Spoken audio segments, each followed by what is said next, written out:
The guns are quiet now. The papers of peace have been signed. And the oceans of the earth are filled with ships coming home.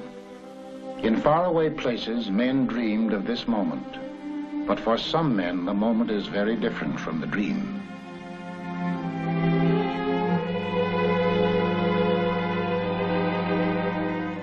Here is human salvage, the final result of all that metal and fire can do to violate mortal flesh.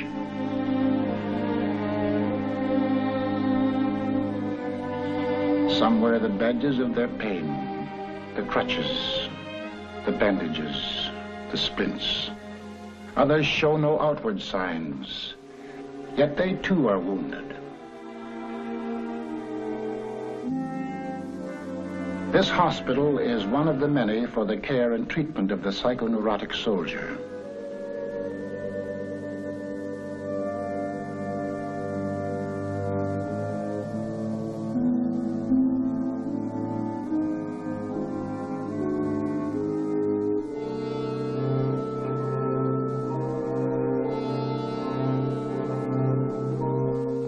These are the casualties of the spirit, the troubled in mind, men who are damaged emotionally.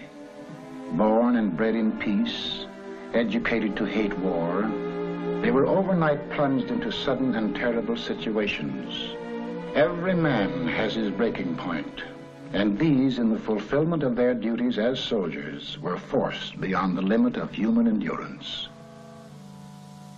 At ease, man.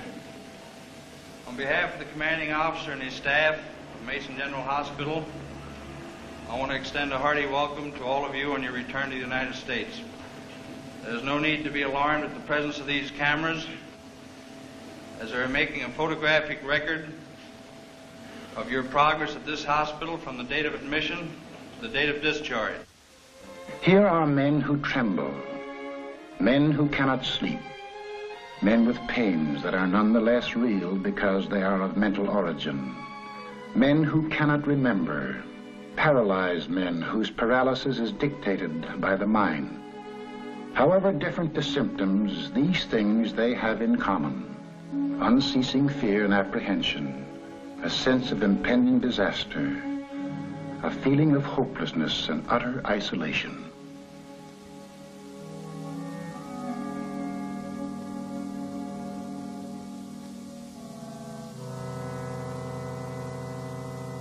May I have your last name? How do you spell that? M-E-I. May I have your last name, please? Oliver. And your how do you spell that?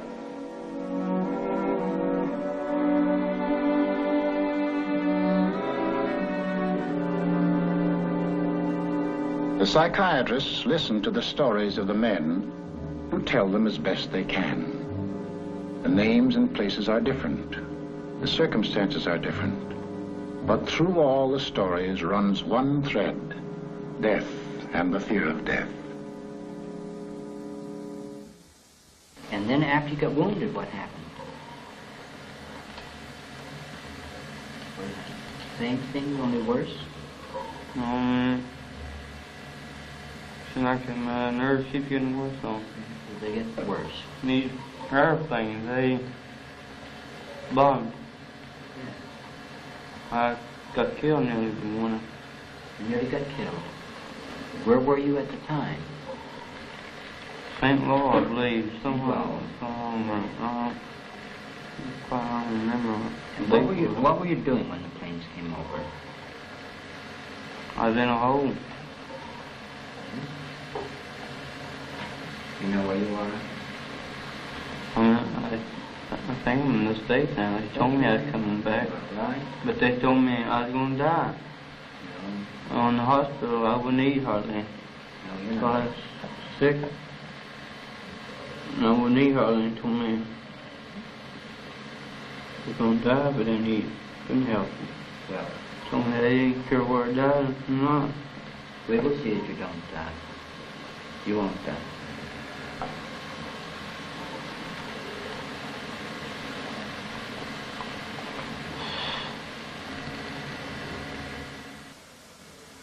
I lost my last buddy up there, little Norman. He was second scoutman. I was first scouting. They were all mixed up there. They were shelling us. Well, did that make you nervous? I should have been first scout. I'm first scout, and I should have been out in front. And he went out, and I started to go out after him, and he got shot. And he just said, "Oh, Dutch, I'm hitting." He crawled to my feet, and I started calling for the medic. And I went back to see if we could get the medic, and there wasn't any. And I started to go out after him again, and they wouldn't let me go. And he was the last one of the original boys that was with me. Him and I were the last two left out of the original. And when you were shelled, how did you feel? I don't know. It's just after Norman got hurt or killed, why I was all right when we were moving up or attacked and anything like that. When we get pinned down, I start thinking about him laying back there. And then what happened to you when you think about him? How would you feel? I just didn't care what happened to me. Do you mean you didn't want to go back into combat again? Yes, sir. I wanted to go back. I wanted to stay there. I wanted to keep on for him and all them other guys, John and Stryker and Tex and Pop. And how do you feel right now? I feel all right. How have you been getting along? Well, fairly well, sir. Mm-hmm. You overseas? Yes, sir. Where? We were in France, and then we went to Germany. In where? France to Germany. And what outfit were you with? I was with Headquarters Detachment, 50th Quartermaster Battalion, Mobile. Mm-hmm. I see your PFC. At present, sir. You had to go in the hospital. Sir? You had to go in the hospital. Twice, sir. It says here on your record from overseas that you had headaches and that you had crying spells. Yes, sir. I believe in your profession is called nostalgia. In other words, homesickness. Yes, sir. Mm-hmm. It was induced when, shortly before the war, I received a picture of my sweetheart. Yes.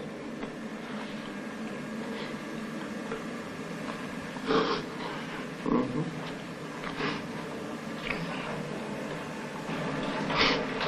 I'm sorry, I can't continue. That's all right. Griffith. Yes, sir. Come on, sit down a minute. Now, a display of emotion is all right. I'm not doing this deliberately, sir. Of course Please you're believe me. not. I do believe you. A display of emotion is sometimes very helpful. I hope so, sir. Sure, it gets it off your chest. You wouldn't be here. You wouldn't have been returned. As a patient, if there wasn't something upsetting you. Yes, sir. Well, now, Sorry. you say you had received a letter from your, Not a letter, sir, a photograph. a photograph, yes. Well, what about that now? Well, sir, to be perfectly honest with you, I'm very much in love with my sweetheart.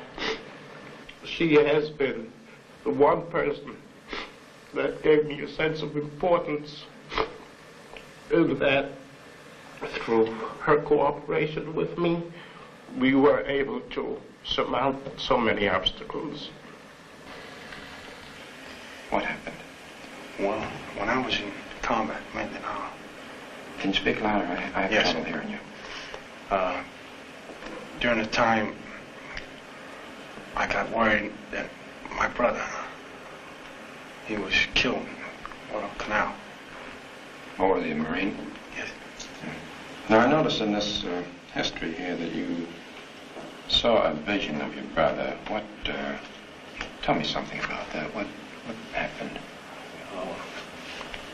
I guess it was a dream. Well, describe the dream. What did you see in the dream? I dreamt that I was home, my brother was home, and my other brother was home. We all were home. All of you were home. Sitting around the table. Everybody was happy. And we were laughing, talking, just admiring each other's. And then it ended there. You could see these images clearly. Yeah, it was like in a dream, see. Yeah. What about this Mindanao thing you're telling me about? Well, in Mindanao, after I got that news, I was scared. You were scared? I don't know, sometimes I hope something what happened then again, I say, well, something did happen. What do you mean by something happened? You mean you were hoping that you'd be wounded and sent back? Is that what you mean? No. What do you mean by that? I meant that I hoped that just, you know, I was so disgusted and tired of everything. I just didn't feel like living. And then I changed my mind and I think back to my folks. And it'd be a double blow if something happened to me. And I'd be standing guard, sitting on a machine gun there, just watching. You know, I'd hear a little noise and I'd let go, shoot. It wasn't nothing, probably was an animal or something. Any noise made you upset and you just shoot? At that time, yes. Well, do you feel worried about anything now? I don't know. Are you mixed up? Kind of. What's that pin on your shirt there? My heart. Well, why do you cover those up? Aren't you proud of them? Yes, sir. You got a Purple Heart? Your campaign ribbons? Yes, sir. Well, why do you cover them up? Now, there must be some reason for you doing that. Well, what happened over there? Well, we got in the scrape and I was in the house there. Just got off the guard duty and it was Friday the 13th and we were sweating it out all day. And patrol came up, the German patrol, and they shot a Panzerfaust through the wall. And what?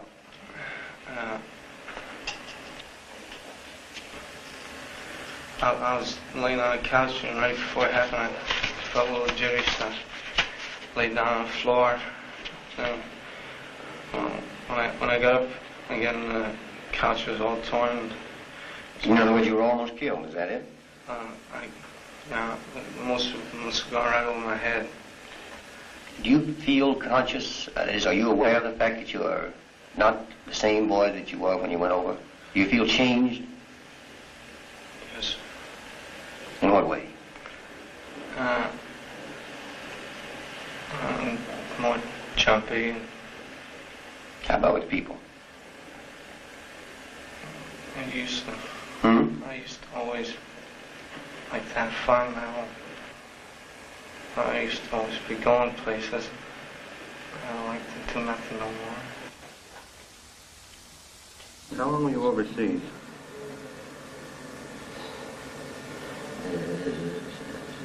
A lot of months. 11 months. Were you in any combat at all? This is 6 months. I tried every way to keep my mind occupied, reading, going to the gymnasium, going out with fellas and trying to become an extrovert, try to get out of myself. But it seemed to me that I got worse and worse. And after a while, I developed, after the fear of insanity, I started developing fears of different sorts. Did you ever have similar pains before you got Never here? in my life. Have you ever been nervous before in your life? No, sir. Never. I was a solid man. Do sudden noises bother you particularly? I did just shake a little, but not that bad. Well, I guess I just got tired of living, you can put it that way. I had trouble sleeping, yes. Had dreaming of combat, you know. I just took off because I seen too many of my buddies gone, and I figured the next one was for me. A man can just stand so much up there, see. Admission note. Poole, Poole, comma, Walter L. T5. Transfer diagnosis. Anxiety reaction. Severe. Active symptoms in remission. On this, their first night back in the States, each man who is able may make a long-distance call without cost. After months and years of silence, familiar voices are heard once again.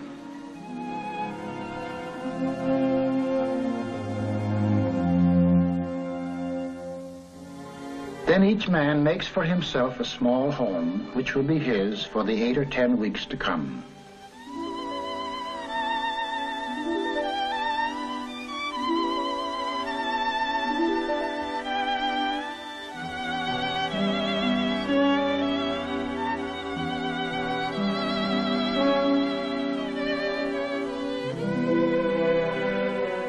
Now in the darkness of the ward emerge the shapes born of darkness, the terror of things half remembered, dreams of battle, the torments of uncertainty and fear and loneliness.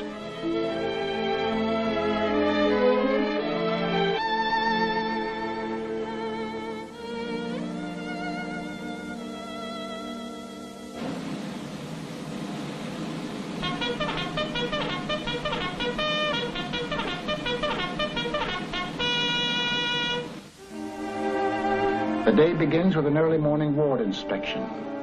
The medical officer in charge checks the condition of every man. Modern psychiatry makes no sharp division between the mind and the body. Physical ills often have psychic causes, just as emotional ills may have a physical basis. Possibilities of organic disturbance in the brain are investigated by means of the electroencephalograph. The Rorschach test. The things that the patient's imagination sees in these cards give significant clues to his personality makeup.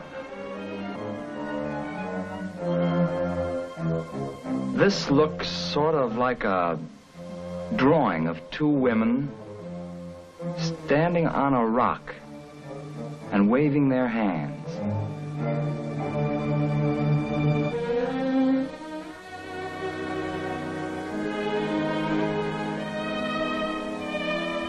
This man suffering from a conversion hysteria requires immediate treatment.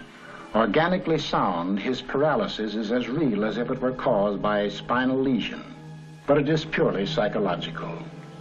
Well, just sit him up about the middle of the bed there. I feel pretty good, huh? That's fine. Now sit yourself over there.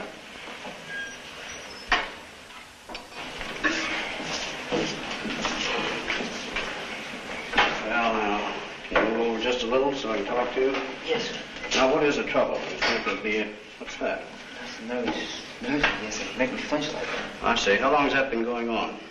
Since Friday. Friday night. Come on suddenly or gradually? Suddenly, sir. How? When I started in the afternoon with crying spells. Mm-hmm. And felt something funny in my shoulders here. Back bothered me. I started crying. I lost control of my legs and my arms. Was there any reason for crying spells? I don't know, sir. Anything happen at home to bother you? Well, my mother's been ill. She has been ill. That's right. That worry you a lot? Quite a bit. Well, now, has this got anything to do with your mother's illness? Any reason why you should have that kind of reaction?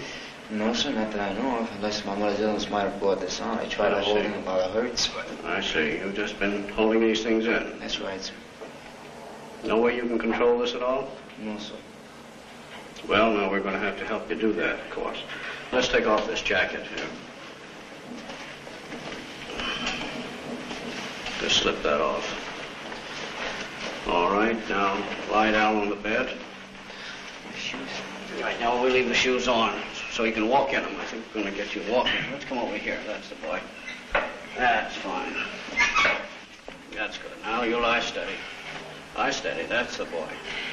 This is all going to go away as I give you this medicine. No bother at all. The method employed here is effective in certain types of acute cases. An intravenous injection of sodium amytal induces a state similar to hypnosis. What a torpedo that is. You mind if I look this way? You look that way. There's nothing for you to watch here, but you're going to talk to me as we go along. Yes, sir. That's all. Now, you're not going to feel much of anything else. You're going to feel a little bit woozy. The use of this drug serves a twofold purpose. Like hypnosis, it is a shortcut to the unconscious mind. As a surgeon probes for a bullet, the psychiatrist explores the submerged regions of the mind, attempting to locate and bring to the surface the emotional conflict which is the cause of the patient's distress.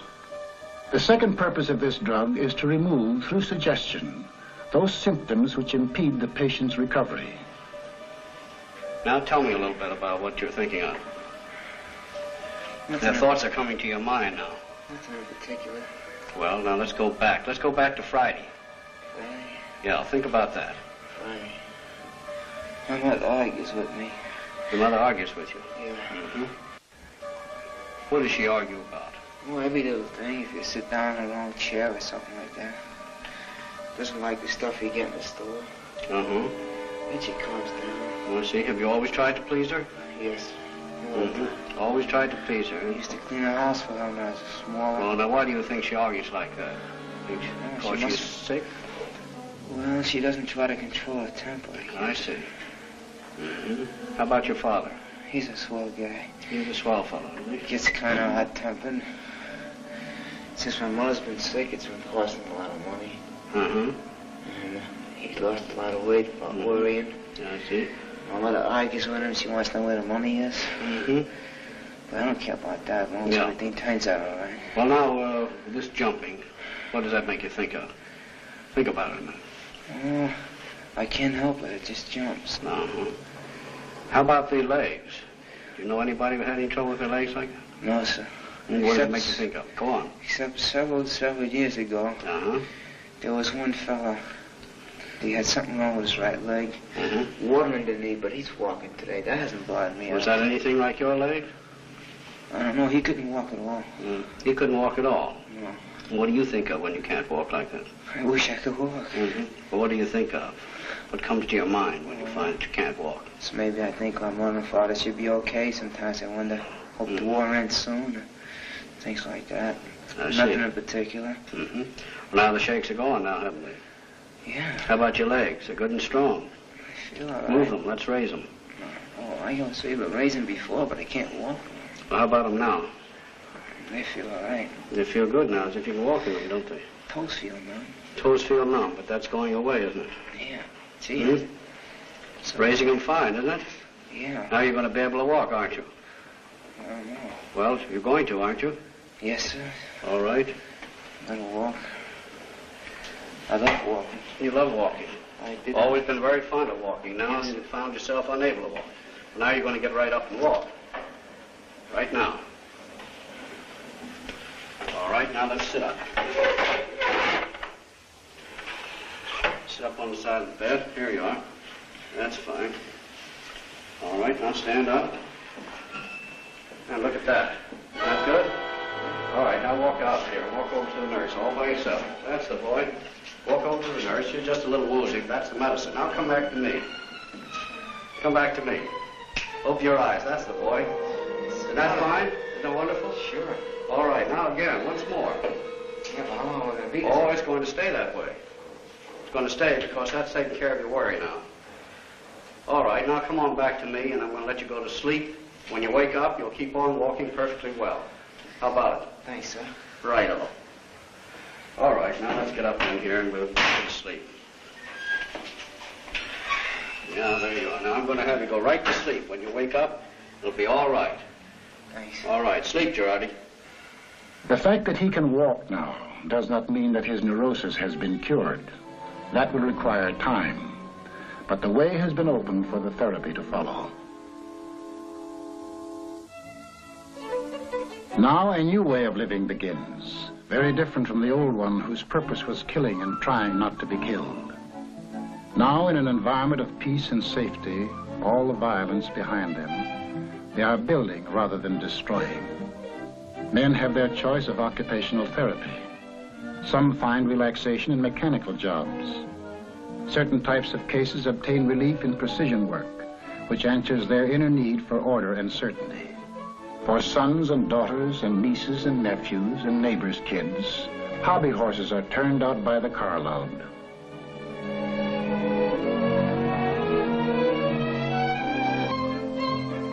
Physical reconditioning is not the only purpose in sports, which also serve to bring men out of their emotional isolation and back into group activity. One of the most important procedures is group psychotherapy. Here, under the psychiatrist's guidance, the patient learns to understand something of the basic causes of his distress. As one of a group, he also learns to understand that his inner conflicts are, with variations, common to all men. And I think of it a little bit like this. We want to get you out of your own feeling of isolation, to get you to feel that you are like other people. In order to get to that, We have to use knowledge as one thing, and something else which has to be added, and that is an experience of safety. You could say it is almost the core of all our treatment methods. Development of knowledge of oneself with the accompanying safety that it brings. I'd like to see if we can get some illustrations of how one's personal safety would stem from childhood safety, and how the childhood safety itself would stem from the parents' safety. In my illustration, is that as a child, whenever I underwent any experiences that were frightening to me, I never told my parents. I kept it to myself. While I was alone at night in my room, I'd call on God. So if I had done anything wrong that I was ashamed of, I was ashamed to go to my parents and tell them what I had done. So I kept it to myself. And I used to be in constant fear that my parents would find out my feelings. Well, I wonder if there's any of your mother's troubles that you would know about. No, my mother never gave any of the children any part of her troubles. Well, that would be the same thing that happened to you. She didn't tell her troubles, and you didn't tell yours. You took your troubles to God, and she probably did the same thing. Probably didn't even confide in your father. In other words, the kind of method that you used to get relief from anxiety was really, we'd have to assume, learned and felt right in your home, the same kind of thing. I think it was all caused by economic conditions of the world. I mean, people trying to compete one another, trying to get a better job, trying to keep up with uprising of living, things like that have caused a lot of arguments in the home. Mother and father arguing about the price of the food, and that has a reflection on the children. That's right. Things like that. So I think that was one of the causes of the children. Not having enough food to eat, or the arguments between them? Both. I mean, there was... Which was the worst, though? Well, I guess the arguments. Sure, of course the arguments. Because I can't remember about the food. There you are. You can't even remember about the food or the lack of food. I have in mind my own childhood. We're coming from a moderate family. Moderate in the sense that the family had some sense of security. What happened there was we were told that myself, my brothers and sisters, we couldn't just play with any of the kids we wanted to play with unless their parents in turn had the equivalent of what our parents had. And as a result, we were kept in a narrow circle, very, very narrow. However, I have found that there has been a strong yearning on my part to break out of this environment, to be able to play with Tom, Dick, and Harry. I'd say the net result's like this. Your mother did not feel really so superior. She felt inferior when she tried to make you take the attitude you were better than the other children. So that now, certain experiences in the Army have brought that out more clearly, because you've been thrown in with Tom and Dick and Harry and need to get along with them. It's not necessary to be in the Army. It's not necessary to be in the war. These kind of troubles have always gone on in all time, through all the centuries.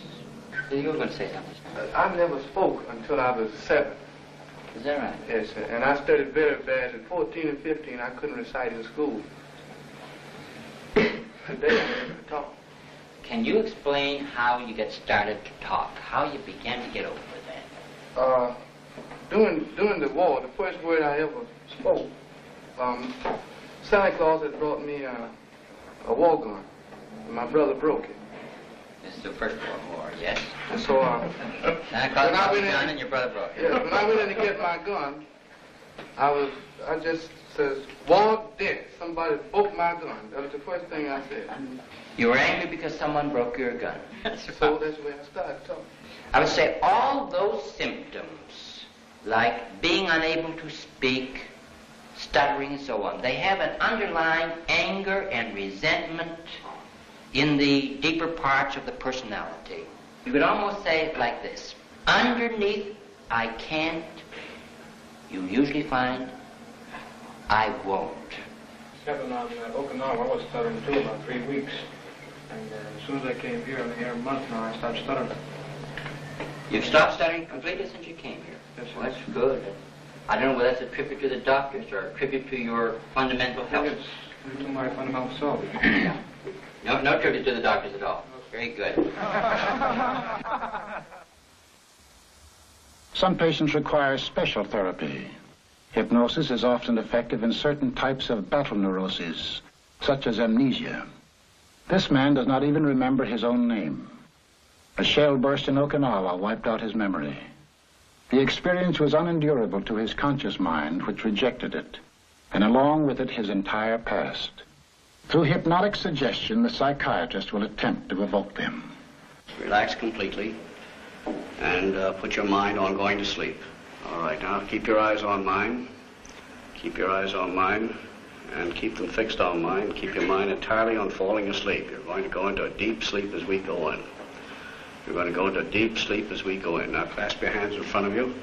Clasp them tight, tight, tight, tight, tight. They're getting tighter and tighter and tighter, and as they get tighter, you're falling asleep. As they get tighter, you're falling asleep. Your eyes are getting heavy, heavy. Now your hands are locked tight. You're locked tight.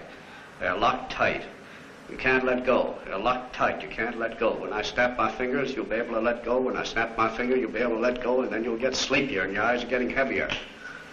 Now your eyes are getting heavier, heavier, heavier. You're going into a deep, deep sleep. You're going into a deep, deep sleep. Deep asleep, far asleep. Eyes now closed tight, going to a deep, deep sleep, deeply relaxed, far asleep. You're far asleep. You're far asleep. Now you're in a deep sleep. You have no fear, no anxiety, no fear, no anxiety. Now you're in a deep, deep sleep. Now just sit down in the chair behind you. Sit down in the chair behind you. Lean back. Head now falls forward into a deep, deep sleep. Head now is falling forward. You're going further and further and further asleep. I stroke your left arm, become rigid like a bar of steel, and you'll go further asleep and further asleep. Falling further and further and further asleep. Rigid. Cannot be bent or relaxed. When I touch the top of your head, that arm will relax and the other will become rigid. And you'll go further asleep. You'll be in a very deep sleep. And your sleep is deeper and deeper. Now when I touch this hand, my finger will be hot. When I touch this hand, my finger will be hot. You will not be able to bear it. Your arm is rigid. And now, as I touch your hand, you will no longer feel any pain there. It'll be normal. Now the arm is relaxed and you're further and further and further asleep. Now you're deep asleep. We're going back. We're going back now. Going back to Okinawa. Going back to Okinawa. You can talk. You can talk. You can remember everything. You can remember everything. You're back on Okinawa. Tell me what you see. Tell me. Speak. I'm in the battery area. You're in the battery area. Go on. Tell me what's going on. Getting fire missions. You're getting fire missions. Go on. You see everything now, clearly. Getting shells thrown at us. You're getting shells thrown at you. From where? Japs. Japs. Go on. Yes. Keep on. You remember it all now. Every bit of it's coming back.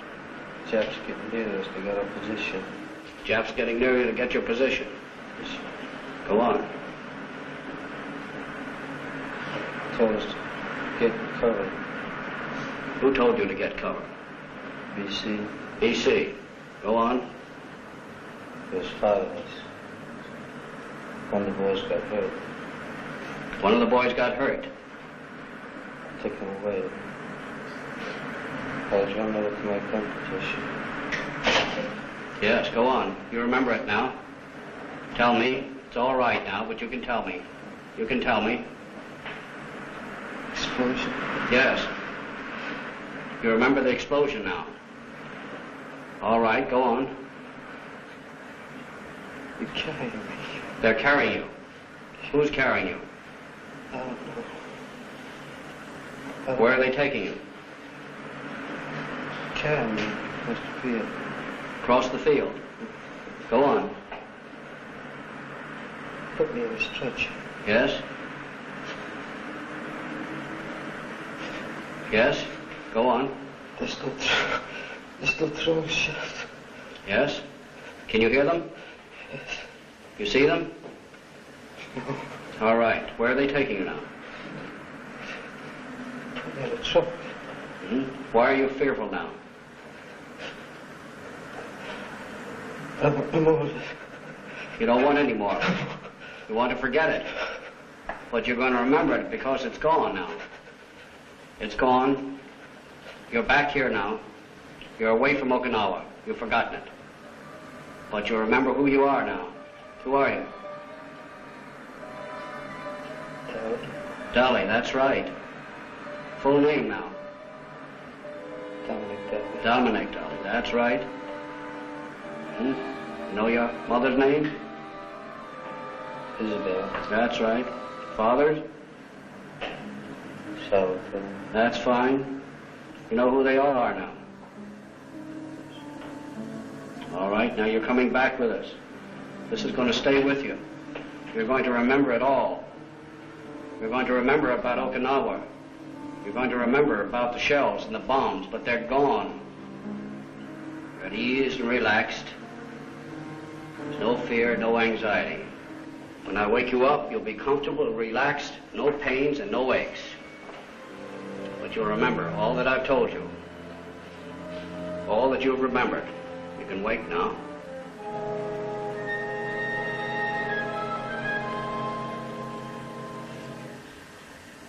Well, how are you? Pretty good. Under the guidance of the psychiatrist, he is able to regard his experience in its true perspective as a thing of the past, which no longer threatens his safety. Now he can remember. Well, Hofmeister, what's your trouble?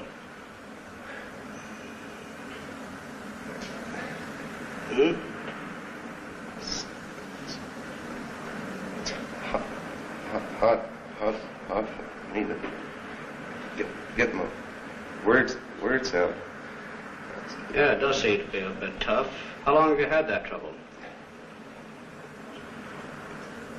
It started about a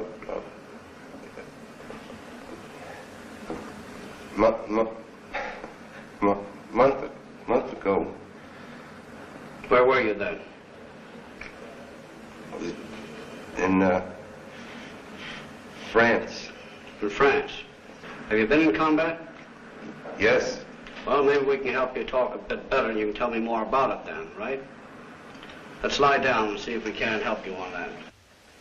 This man is not a chronic stutterer. He suffers from a battle tension which the drug will attempt to diminish. Like the man who could not walk and the man who could not remember, his illness has an emotional basis. You're all comfortable now and relaxed. We're just going to give you some medicine here, and it's going to help limber up that tongue of yours. Now, this is going to make you feel a bit groggy.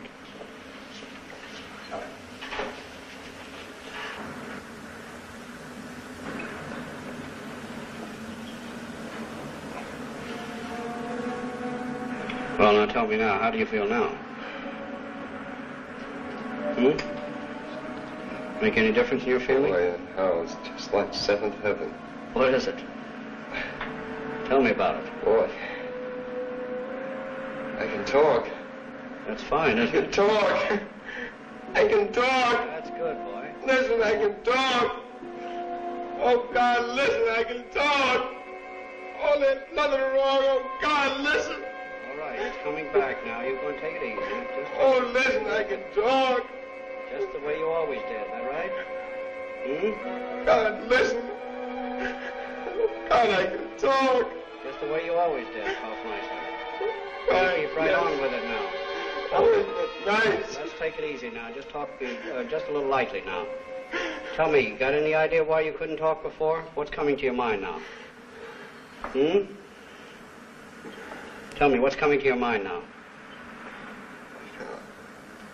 What is it in your mind when you couldn't talk? What is it that stopped it? Something came through there and stopped it. What is it now? Think quickly. Think deeply.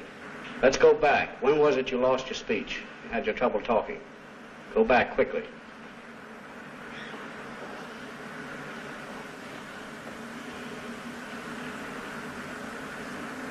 Seems that I first noticed it on a boat. On a boat? Coming over. It first started with an S. And the fellows laughed at me. I don't know why they laughed. Until the guy started. Well, let's start with that S. Let's go back to that S now. What were you thinking then? What was in your mind then? Right now? No, then. On the boat? Yes, with that S. When you wouldn't say that S right. Yes. Yes.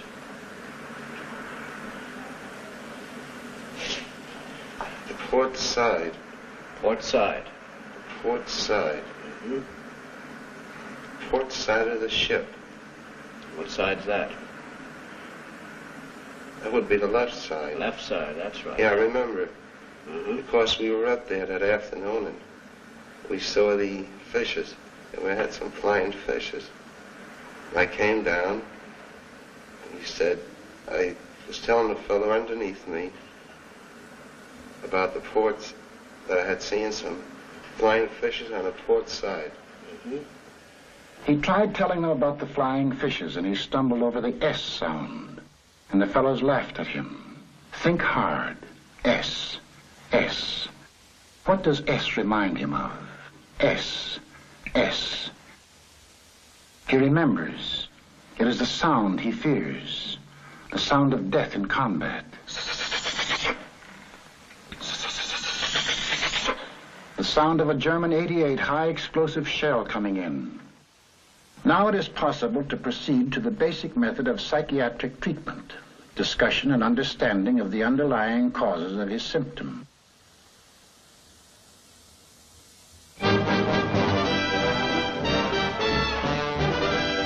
As the weeks pass, the therapy begins to show its effect. The shock and stress of war are starting to wear off. For these men are blessed with the natural regenerative powers of youth. Now they are living less in the past and more in the present. Sometimes they think of the future. The war years must be put aside and the responsibilities of peace must be considered. A man might open a filling station or a hardware store, or he can buy a few acres of land and raise some chickens. He might even go back to school.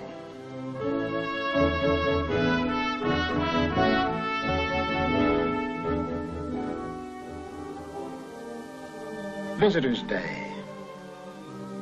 Now the men resume their contact with the world outside. These are the people they are coming back to, whose lives are bound up with theirs. Without their understanding, all that has been accomplished in the last few weeks can be torn down. With it, their return to life can be doubly swift and sure.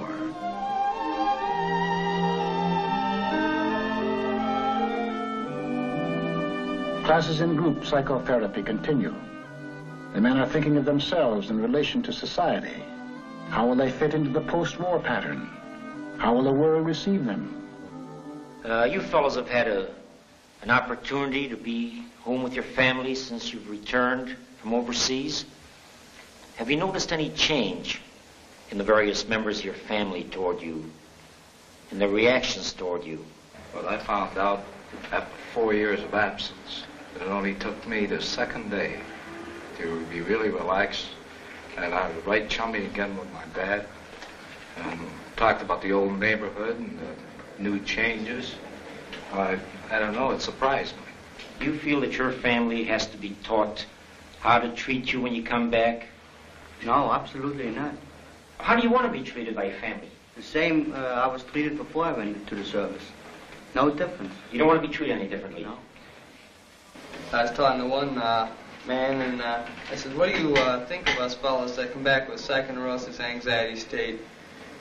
And I says, you can see that we're not crazy by any means. And He says, well, before I come out here to see, he says, my first impression was like in Bellevue. He said, fellows from the last war, they're completely maniacs. He said, that was my first impression. And I'm wondering if, the great percentage of the people are going to be like that when we get out.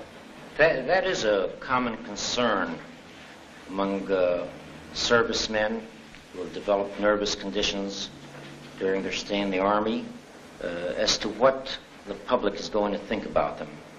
Undoubtedly, there will be people on the outside who won't have any understanding of the condition, who may think of it as being a rather shameful condition. That's why we're having an educational program, trying to educate the public into understanding. Unfortunately, most of you fellows have gone through some very severe stresses in the Army. Stresses that civilians are rarely subjected to. In civilian life, you can avoid serious stresses. If a civilian, the average civilian, were subjected to similar stresses, he undoubtedly would have developed the same type of nervous condition that most of you fellows developed. All of us have our so-called breaking point. And a survey outside showed that civilians, on the whole, were more nervous than soldiers. On Park Avenue, for instance, where some of your richest people live, most of the patients are people who suffer from nervous disorders, and if the doctor won't give them a pill, why, they'll go out and say, well, he's not a good doctor. So therefore, they're given pills, and they take them at home. They take these pills at home because the hospitals are too full. If the hospitals were empty, they'd be in a sanitarium or so forth. Having been through a number of these discussions, like the other men have, I know that we have learned the basis of how we've gotten nervous. Some of us through combat, and some of us by not being in combat. And I think, and I'm sure that we have a better understanding of our conditions. And I'm pretty grateful of being here at Mason General Hospital, like a lot of fellows are. I just so happens I couldn't walk, and they made me walk. I couldn't walk when I arrived, and I was here 24 hours, and they made me walk. I feel pretty grateful for getting my limbs back. But that isn't what's driving that. It's that I know that when I get out of here, and the other fellows do too, that we're going to try our best to make ourselves as best we can. And we feel more confident in to grasp this nervous situation that's come about us. And we want to show people that we can do things on our own on the outside, whether we've been in the hospital for nerves or mental or wherever we've been, whether we lost an arm or a leg, that we can be just as good as anybody else. All I want is that they give us a chance to prove our equality like they said they were. I hope they keep their promise. That's all I hope. Would you make it a point to tell your employer that you were a psychoneurotic? Well, if he's an intelligent man, which most well-known employers are that own large concerns, why, he's going to react the same as any other normal human being would. He's going to say it's absolutely possible. And the man right now looks all right. I'll try him out. But you may run into employers who are not that broad-minded or intelligent. Yes, sir. And I'll sell myself to them. How about you, Hofmeister? Do you have any plans about jobs, or do you have any fears about getting a job? Or no fear whatsoever. I've got my job waiting for me, sir. You have your job waiting for you. I think it comes down to this, doesn't it, that most of you fellows feel that you ought to be honest with your employer, that you have nothing to hide, nothing to be ashamed of. Yes, sir. Isn't that the general attitude? Yes, sir. That's the way all feel. Your time in the service was not entirely wasted. You have learned a great deal in the service. For instance, a great many jobs and tasks that you've learned to do in the service that you have had absolutely no contact with in the past. You've also learned to work in groups, something that every soldier learns to do very early in his military career. This definitely will be of much value to you in your future civilian employment.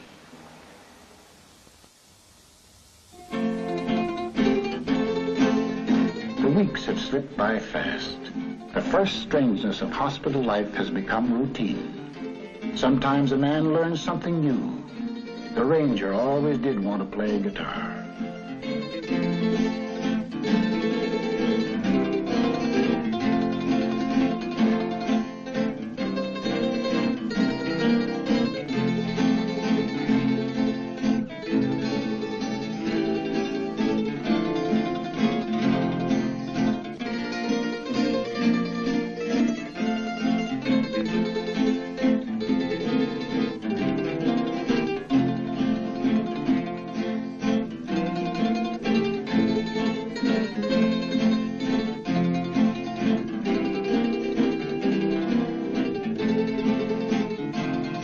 And now the days begin to seem long.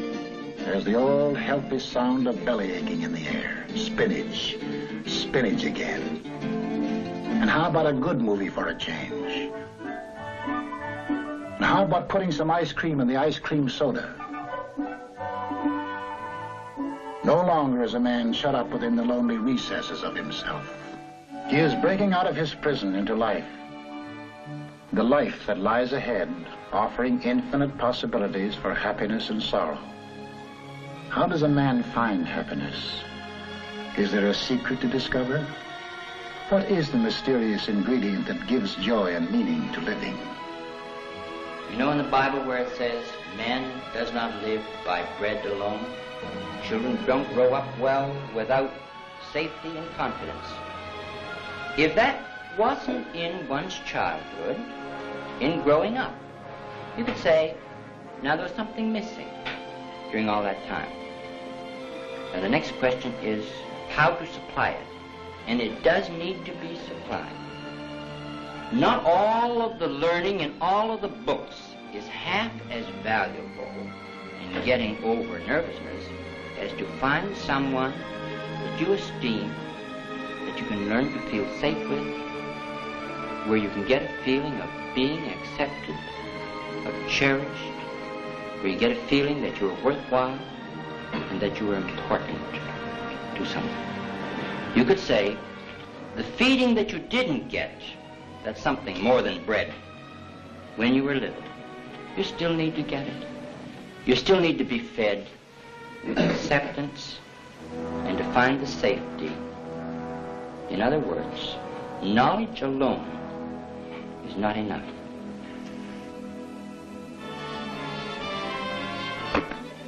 Hold! Nobody got it. Get up! Get up! Get up!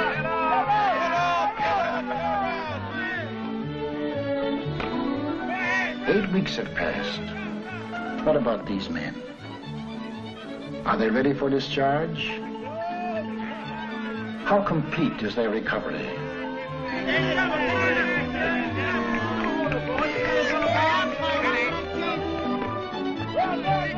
How about the boy in right field?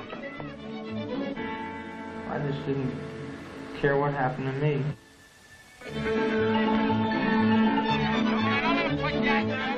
How about the kid at bat? Foxhole was covered by dirt. And I was covered up for 29 hours afterwards till they found me.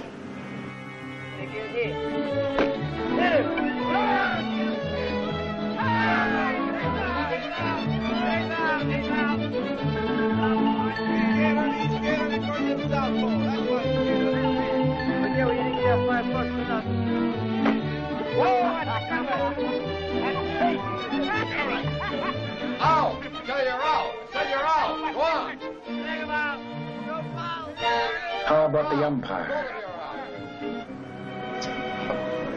Hard for me to get my words out. You're out! Go on! Batter up! How about this kid?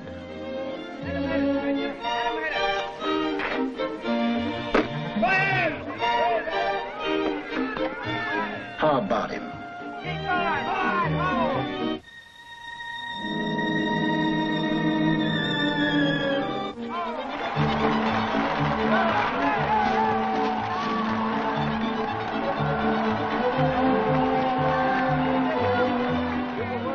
Are they well enough to be discharged? That is for the doctors to decide at tomorrow's boarding.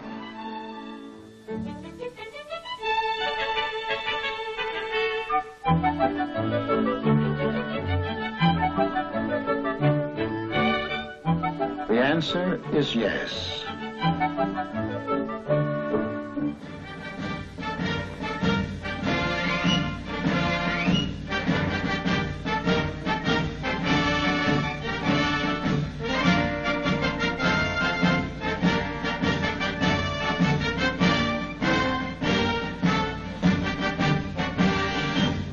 Men, this is your last military formation.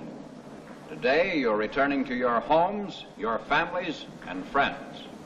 Many of you have been looking forward eagerly to this day. But remember that when you re-enter civilian life, on your shoulders falls much of the responsibility for the post-war world. May your lives as civilians be as worthy as your records as soldiers. Good health, good fortune, and Godspeed.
The guns are quiet now. The papers of peace have been signed. And the oceans of the earth are filled with ships coming home. In faraway places, men dreamed of this moment. But for some men, the moment is very different from the dream. I wouldn't need hardly told me he was going to die, but then he couldn't help it. Yeah. Told me that he didn't care where I died or not. We will see that you don't die. You won't die.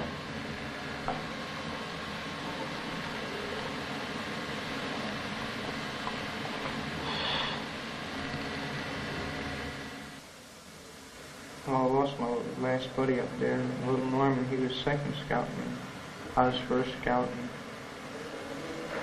And they were all mixed up there. They were shelling us. Well, did that make you nervous? I should have been first scout. I'm first scout, and I should have been out in front. And he went out, and I started to go out after him, and he got shot.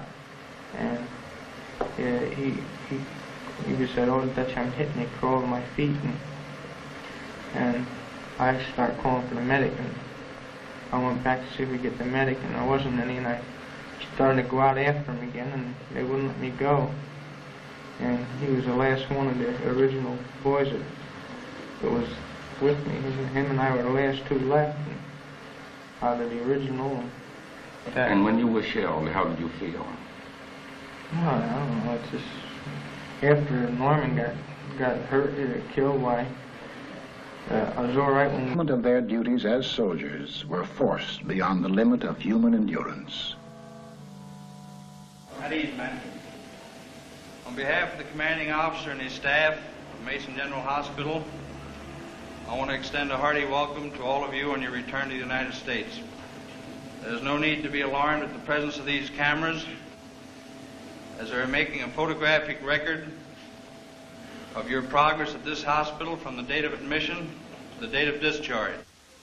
Here are men who tremble, men who cannot sleep, men with pains that are none the less real because they are of mental origin, Men who cannot remember, paralyzed men whose paralysis is dictated by the mind. However different the symptoms, these things they have in common: unceasing fear and apprehension, a sense of impending disaster, a feeling of hopelessness and utter isolation.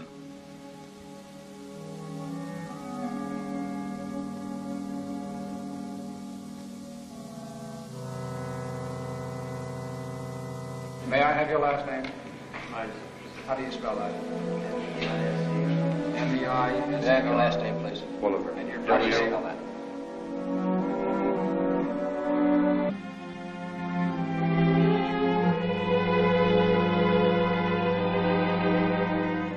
Here is human salvage, the final result of all that metal and fire can do to violate mortal flesh.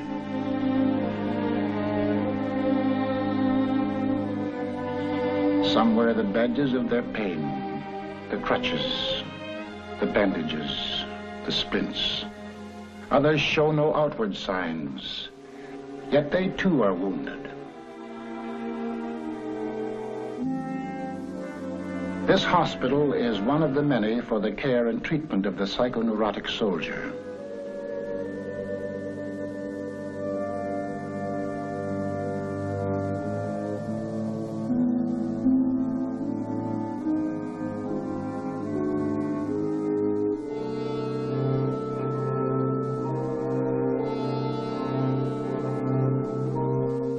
These are the casualties of the spirit, the troubled in mind, men who are damaged emotionally.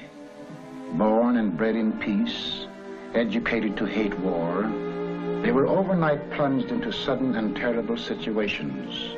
Every man has his breaking point, and these in the fulfillment.